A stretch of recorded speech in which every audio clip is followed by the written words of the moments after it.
Hi, everybody, and welcome back to Coffin Talk Interviews with the Living. This is a podcast dedicated to exploring how the way we view death affects the way we live our life. And I'm really happy. Our guest today, I asked him, I think 7 years ago at a friend's 4th of July party. And at the time, I believe Joe Biden was either running for president or was already sitting president. I don't remember which. And he said, I would politely have to decline until I am done with my work with the Biden administration. I'm a professional and I'm not going to throw my name out there and all that stuff. And I was like, well, now I want you even more. So everybody, welcome Patrick Granfield to the show. He's a writer, policy professional, and editor who served at high levels of the Obama administration as a speechwriter to Mayor Rahm Emanuel. And prior to his time in politics, he was a journalist in the Middle East and a high school teacher. I did not know that. He has written for The Atlantic, The Washington Post, and The Bulwark, among other publications. And he lives with his wife and 2 kids in Virginia. And he's also a subscriber to Mikey Op, which is something all of you should be doing. Scold. So anyway, Patrick, how are you? It's awesome to see you. Yeah, I'm doing great, Mike. And the only reason why I put that off was because, as you know from our good friend Mark Borger, I have many sins, many warts, but not much of that is out in the public record. And I was like, all right, let me just try to keep it contained for a little bit more. Yeah. And I want to get into all of your, I really am interested in like speech writing. That just fascinates me. So I want to get into that, especially today, but I'm going to hopefully hit all of those points. But first we ask every guest, how old are you? Where did you grow up? And what generation, if any, do you consider yourself a member of? So I'm 45 years old. I grew up in Northwest Washington, D.C., a neighborhood called Barnaby Woods. And in terms of that generational question, I guess I'm an elder millennial. My mom was a little old-fashioned, and my stepdad was a former Catholic priest. And so because of that, I think maybe I'm a little bit more old-fashioned, maybe than most millennials would be. But yeah, I guess in terms of growing up sort of with a little bit of the internet, but not having it inundate everything, I'm kind of with the elder millennials.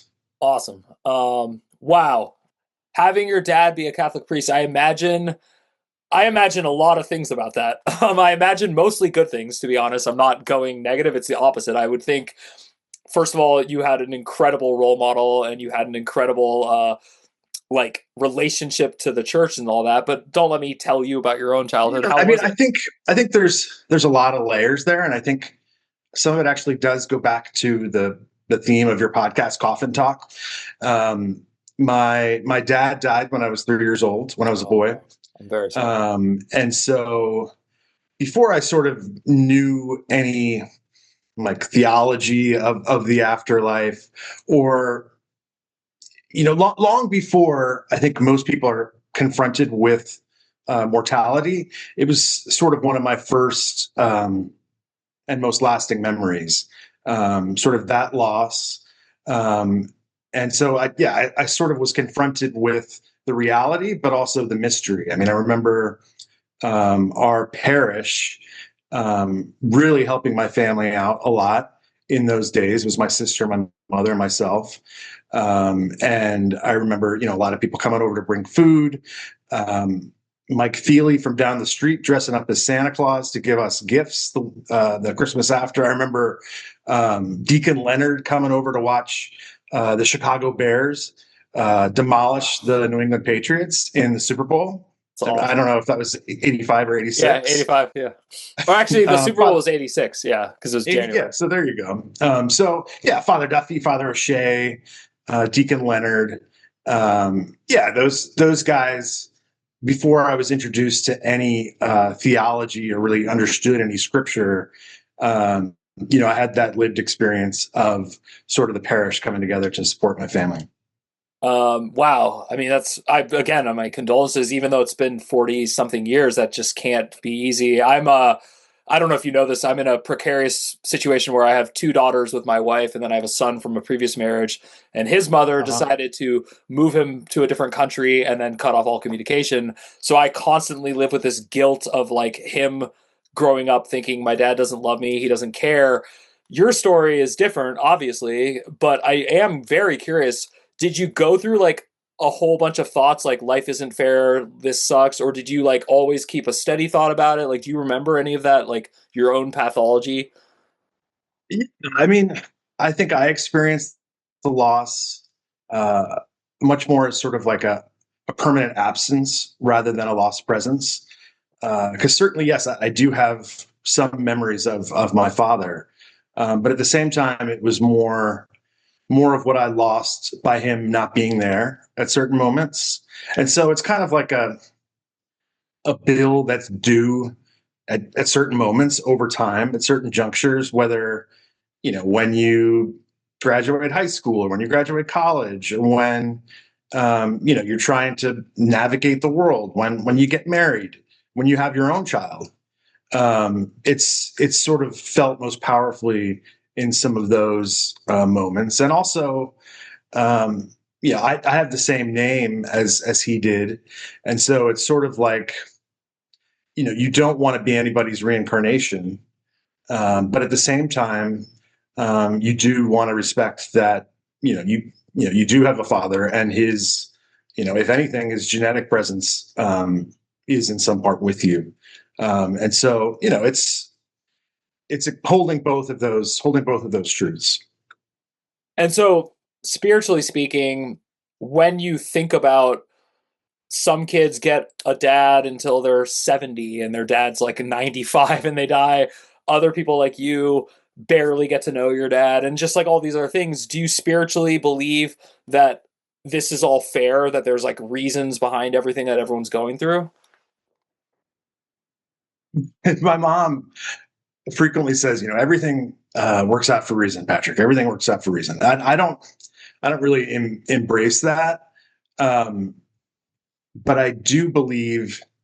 I think like the beginning of faith or the beginning of wisdom is mystery, and also I think that's, faith and mystery have to be interwoven together, and one of the reasons why, listen, I go to mass most Sundays. I'm not the best Catholic, but we every week we recite the creed and we say, I believe in the resurrection of the body and life everlasting, and so there's some hope for eternity and justice in the long term, but it's also an assertion of that all of that sort of remains incomprehensible to us on some level, and that rather than holding tightly to certainties, I think part of the key is sort of embracing that window of mystery and trying to make it fuller, as full as it can be, as you journey on. Now, I know this sounds like I'm kidding, especially to my audience, but I'm absolutely serious. Can you apply that same rationale to politics and public policy? I mean, I think one component of that is that I've worked for the mayor of Chicago, the Secretary of State, Secretary of Defense, the commanding general of Afghanistan, and I think a lot of these people are obviously incredibly ambitious, and in some sense, you could say that that's sort of a rebellion against mortality. How do you leave a legacy? Yeah. And I think there are some people who are really driven by that. Now, there's nothing wrong with that. I think it can be, it's obviously been productive for human history and human civilization. It's people wanting to leave something behind. And I think for all of those people, certainly incredible capabilities, incredible ambition, incredible drive. But at their best, I think the legacy they wanted to leave, had nothing to do or had less to do with their own name, and less to do with the hereafter or the everlasting, but more to do with the fact that, hey, like, you have to be a complete solipsist to not believe that there's a world after us, right? Like, whatever we believe, there's a world and there are people here after we're gone. And we, regardless of your faith, I think we have an obligation And I think they feel that obligation to that next generation. And I think without naming names, because I'm actually respectful of every part of this question, did you ever feel pressure to like step down from helping any of these people in your career because you felt like you were? Because if there's a radio headline like you make pretty speeches, like if you're really good at writing, like Leni Riefenstahl, she's a great documentarian. Picked an interesting boss to work for, you know. But like has that ever happened? Did you ever have any Yeah, like? I mean, I definitely, I'm center left politically, and I definitely worked or took opportunities or pursued them with people who I was more aligned with. Now, seeing them up close and seeing them from a distance can be different. There's that old line, like, no man is a hero to his valet. And that's the same thing for no man or no woman is a hero to a speechwriter or to their scribe. But that's also part of the privilege. The fact that you have an opportunity sometimes to see these people as people, as confronting some of the same questions and same limitations that we all do. And I think one of the most interesting portraits of a person as a politician, I think, is Rahm Emanuel, who was completely different from my own tradition. Who, his dad came from Israel. He's an observant Jew. I was an Irish Catholic, actually coming from the Arab world before I worked with him. But I think he had this frenetic pace, and he has this very tough posture, and all of that is true.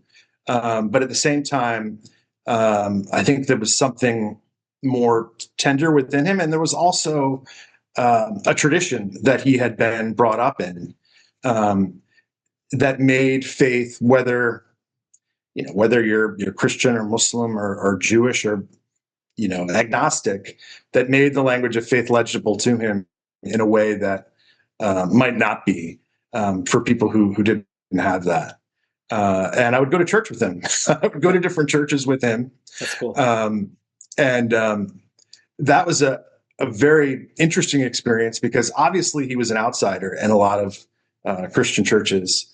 But sometimes his most natural voice came out in sort of those environments when he was reaching for a connection with people who didn't necessarily come from the same background. I've always been a big fan of local politics. I'm one of those like jerks who's like, if everyone who cares about who's president cared that much about their mayor, for example, the world would be or our country, I should just say, would be much better.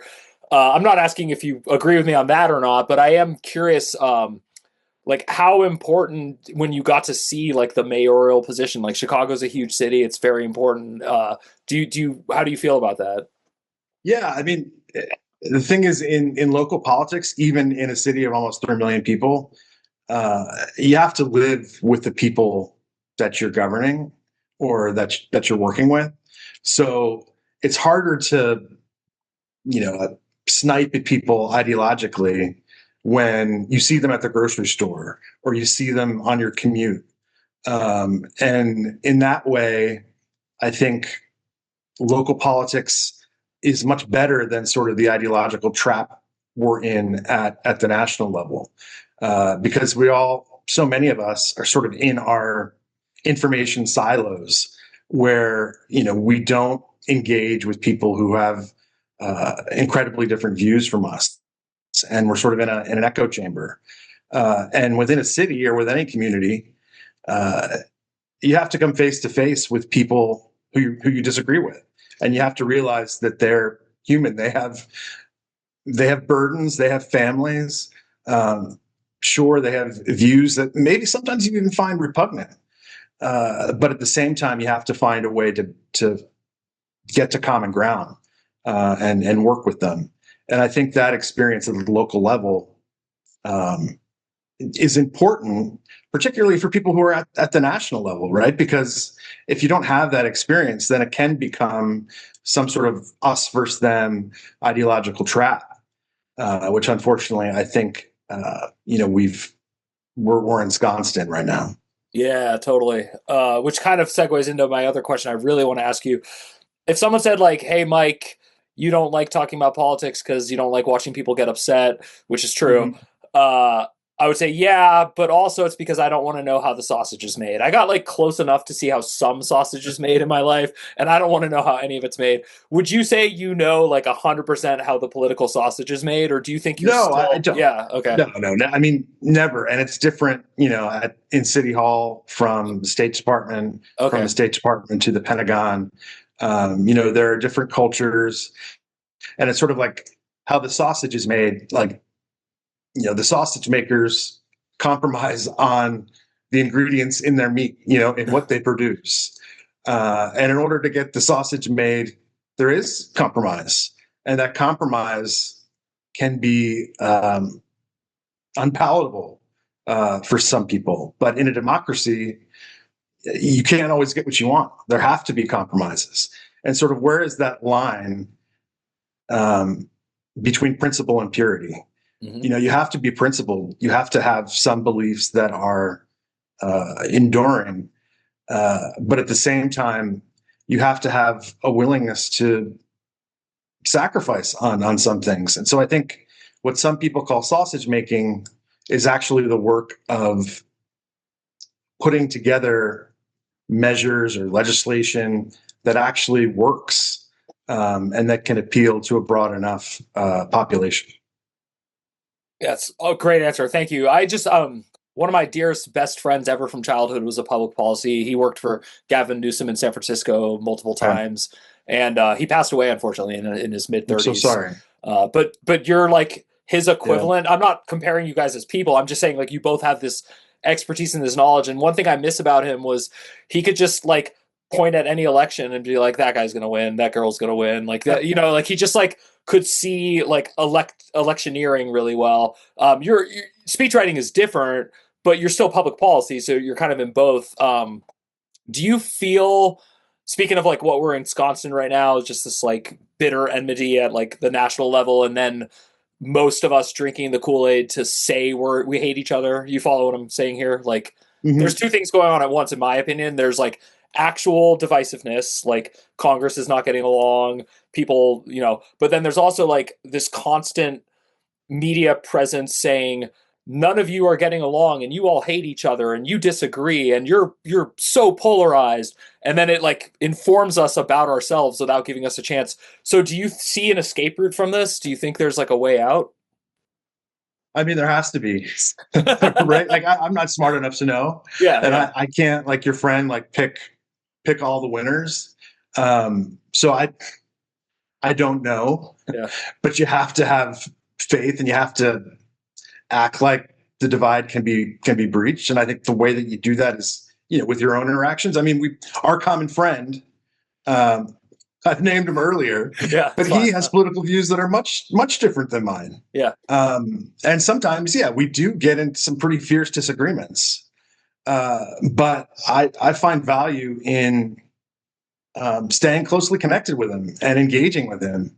At some point, when you know that the breach is, you're never going to reach across the divide. You're never going to convince him of your perspective.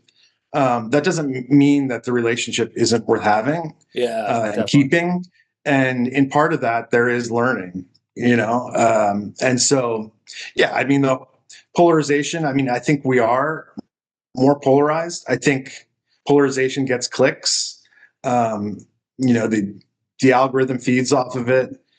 Media companies benefit from it to a certain degree. But I think the trap is in letting these media communities, or these media environments, take the place of community. Yeah. We have these friends on Facebook, and hey, I still go on Facebook. Maybe that makes me like an old fogey,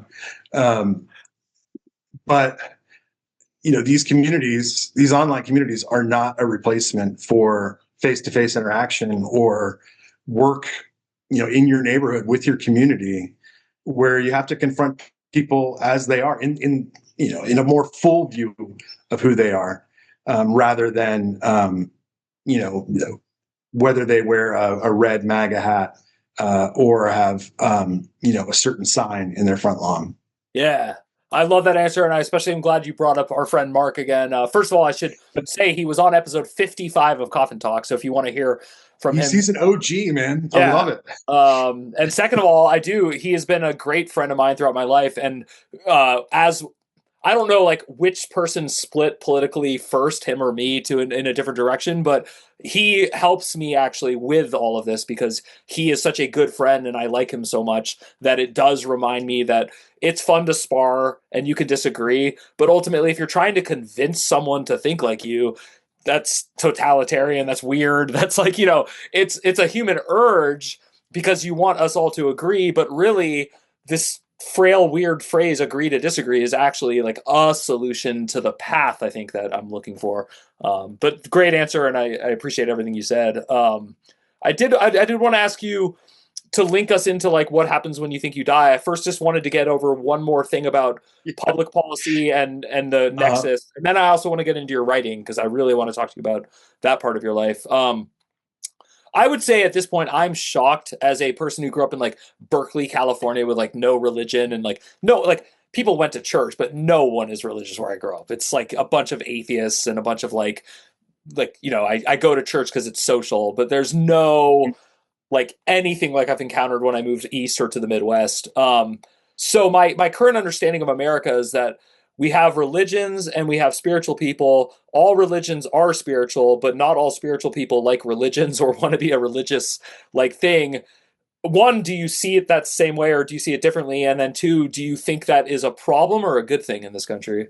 Hey everybody, this is Mike Oppenheim from the podcast you are currently listening to or watching, and I just wanted to remind you that the best and only way to support the show is to head over to my website, mikeyop.com, MIKEYOPP.com, and sign up for the free email I send out called Oversharing at a Dinner Party. It's funny, first-person, vulnerable essays that make people laugh and then also self-reflect just a little bit, sort of like Coffin Talk, only a little bit funnier and a little bit more me. So if you like the show, you'll definitely like it. And again, it's the best way to support the show, and it's free. So please head over to MikeyOp.com or CoffinTalkPodcast.com. They head to the same place. Thank you. I think politics is becoming too infused into religion. I think, politics is a means; it's not an ends. And I think that people are confusing the two. Politics can address a lot of things, a lot of problems, and politics is important, and democracy is incredibly important. But at the end of the day, politics can't tell you what life is for. It can help organize life and help organize communities. It can obviously make things better for people, make this life better for people. But there are sources of meaning and understanding that politics can't necessarily address. And so on the one hand, people say like, oh, politics can do nothing. Politics, there's no product of what's coming out of all these debates. Then on the other, people are expecting politics to solve everything. That, every election, is going to bring the next great new day. And I think, politics and religion, sometimes their spaces overlap, but I think they sort of serve different purposes. And your note on, sometimes a lot of people, and forgive me if you're one of them, they say I'm spiritual, but I'm not religious. That's fine. I've grown up around some people who are religious but not spiritual. They were very connected to sort of like the doctrine and discipline without sort of connecting to that wellspring which informs it. And I think that's probably more dangerous than the other. Yeah, my honest answer is I'm looking for my religion. Seriously, like I want a religion and I'm looking for one. And to me, what religion is it's rules to remind you of how to behave that you like and respect. So that's like basically it. Okay. So I could be a loosey goosey Jew, Christian, Muslim. Like I could be like any like Mormon, even Scientology. Like when I look at like the tenets of like the basic code, it's when you get into my main issue is like if someone says do something, I'm like, okay, I'm going to do every single thing in it. So like if I get into baseball, I don't want to just like watch a game. I want to know every pitcher's name, what their ERAs are. So I don't know if that's hyper focused ADD or something, but whatever it is, that's my issue with religion is I don't want to call myself a Jew. That's the easiest one for me to say because I was raised Jewish. Because I'm not willing to turn off electricity every Friday to Saturday because some book said to 6,000 years ago. So ergo, I can't be a Jew. Like that's what a real Jew does. I don't want to be a fake one. So that's my answers. Well, I mean, I think one of the beautiful things about Judaism and to a certain extent Catholicism is that there are many ways to practice within the same framework. And I'm not trying to convince you to be a better I don't feel Jew that at or a all. better Not at all. human or Yeah. a better Catholic or Yeah. anything like that. No, not at all. Yeah, I mean, there are, Hasidic Jews who follow, Leviticus as well as they can. Yeah. And there are other Jews who go on high holidays who probably haven't read Leviticus, in 30, 40 odd years. And at the same time, it's still part of the same tradition, or a similar tradition. And I think there's something similar in Catholicism where, Catholic means the Latin root comes from the word universal, right? So, there are different expressions of how it can be practiced, and no one sort of has the absolute monopoly on the faith. I love all your answers. I'm intrigued. I want to keep asking more questions on this line, but I want to switch just for time reasons. Yeah, sure. So Yeah, I might come back to something about that, but I would like to know just the pivotal question of the podcast. What do you actually think happens when you die? And it might be Catholic, it might not be. I'm just curious. What do you think is going to happen to you? I think hope and belief are different things. And so what I hope for is that we have a soul and that when we die, our soul reaches a fulfillment, which we can't really understand or appreciate here on earth. And as I said at the beginning, I do recite the creed. I believe in the resurrection of the body and life everlasting. But I think whether, if you put a gun to my head, so do you actually believe it? I hope for it, and I hope that like through my actions that reflects my hope. Yeah. Do I believe that I'll be reunited with my own father at some point? Certainly, but I think that sort of faith and doubt come together are essential for one another. My son's name is Thomas. And I think the story of Thomas in the Bible is an instructive one. Like he's the one that doubts the most, right? He has to put his hands through, put his fingers through the wounds of the risen Christ. He's the one who's a skeptic, and yet he's the one who traveled furthest to spread the gospel. My wife and I actually went to Madras, where he's buried. It's way out in eastern India. And so that idea that the one who doubted the most is the one who actually carried the belief, I think can be an inspiration that faith and doubt should be held together. That's really cool. And I don't know how old your children are. Mine are 2, 4, and 10, but do they ask about life and death? Do they ask about Catholicism? Do you have to answer hard questions with them yet? Yeah. I mean, you probably know this, like from the beginning, they ask questions that you don't necessarily have answers to, or, they make you realize you're not as certain as maybe you thought they were. I mean, for me, like we send our kids my kids go to public schools. So they have to go to like Sunday school, or what we have is Monday school. It's on Monday nights. Uh-huh. While they go to Sunday school or Monday school, usually I go get a pint. I think I'm the only. I think I might be the only dad who does that. No, I think for me, it's important to sort of make them aware, ground them in something, because I think we sort of grow where we're planted, and like a religious education or some grounding in that should be inoculation against extremism, because like you learning all of this, you're going to have questions. You're going to be like, oh, that's ridiculous, and you're going to question it. And so when somebody comes along when you're 22 or 28 or 58 and gives you this, unbelievably wonderful philosophy, you're going to have some questions. You're going to have some skepticism of sort of extreme or utopian ideologies or theologies. Yeah.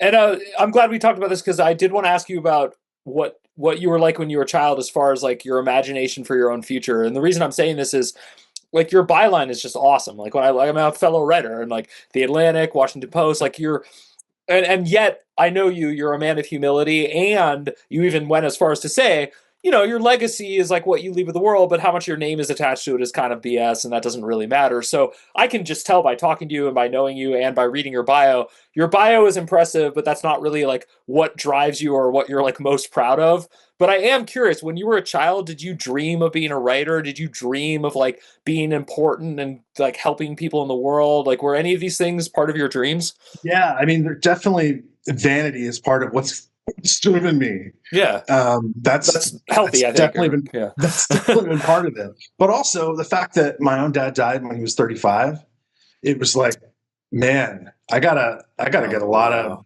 that's done in a short period of time. Like, I didn't realize that was kind of a deadline in my mind, but it definitely was, because I went to the Middle East. I started a newspaper. I was there for 4 or 5 years. I went back, and I worked at some pretty high levels of government. And so that certainly in my first 35 years, and maybe not even consciously, was kind of a motivation. And yeah, so there was an idea that like you have an obligation to serve others and make the most of your talents. But there was also just that human instinct of like, man, like, I don't know how much time I have. I'm just going to get as much done as I can. And I think in recent years, I've slowed down a bit. I have sort of extra time in a way. I used to think about my own dad's loss as like what I had lost. But now that I have my own kids, like, I think about what I have, what I've gained, what he didn't have, and what I have the benefit of enjoying, which is watching my kids grow up. I was off on a rocket ship until I was about 35, and I've certainly slowed down. I think, like, I can't ignore that also maps a certain trajectory and a certain timeline that is kind of in my mind. Yeah. When you mentioned vanity, I said that's healthy. I didn't mean it's healthy to have vanity. What I meant is it's healthy to recognize that, because I think very similarly, I'm turning 45 in like 17 days, something. I'm 45. Counting the days. All right, so you're painfully aware. Yeah. By the time this podcast comes out, well, I was painfully aware when I turned 40, and now I'm blissfully aware, and that's kind of what I'm trying to ask about. Is like, do you think it's natural and somewhat normal for most of us to be driven by like indulgent emotions until our mid 30s, and then do you think like it's nice to kind of start slowing down in our 40s, or do you think that's just you and me? Like, I don't know, because there's some people who carry it with them their entire lives. I mean, there's a person in the White House who's 79, and clearly he's interested in leaving his name all over all sorts everywhere. of stuff. Yeah. I mean, that impulse is sort of reinvigorated, it seems, for whatever reason. We don't have to get into that. No. So I don't really know. I can't speak for for other people in that regard. Mhm. But yeah, and I think in large part, like, okay, there is some vanity and self-interest in trying to leave a mark or leave a name for yourself or accomplish certain things. But ultimately, or hopefully, the system is designed so that what you're trying to achieve, benefits the greater good. Hopefully, the incentives are right, so that people who are working for something that's lasting and enduring or something that's significant are, are honored or rewarded by the society. Awesome. I have one last small question, and then I'm going to give you the Yeah. floor to say something to our audience if you would like to. Do you have a favorite writer? Is there a writer who you modeled your life after? Is there someone who really inspired you? You know, I don't know if there's one writer. I like there's some poems of Carl Sandburg which I really love. Like there's maybe 4 or 5, and then I read the body of his work, and I'm like, oh man, the rest of it's kind of crap. um, there's some speeches that I really admire, like Lincoln's second inaugural, which is inscribed in the marble. It's short enough to be inscribed, within the monument itself. That's cool. And in a certain sense, like he was basically copying Pericles in a speech that he gave in 430 BC. Like he took Pericles like 4,000 words to say what Lincoln did in like 500. So there are certain works, the poems of Yeats, Sandburg. I like certain styles. Like I think just talking with you right now, you can tell that I'm a little verbose. And reading the works of Hemingway, that sort of like short clipped sentence structure and description, I think is beneficial. So no, there's not one writer, but there are specific works that I return to.